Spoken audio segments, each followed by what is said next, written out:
Saya join kelas bayar RM599 satu hari je. Lepas tu tak ada modal lah nak mula. Rugi. Rugi masa, rugi duit, rugi awet sekali.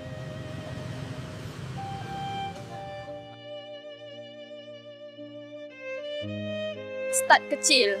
Macam saya, start dengan dinner kecil.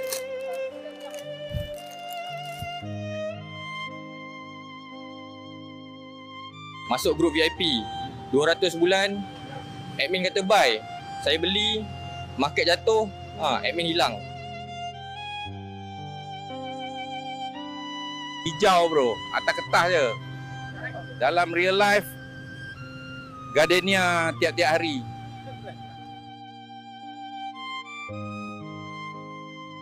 Signal free rugi sebab kita tak faham. Signal berbayar, rugi dengan resit.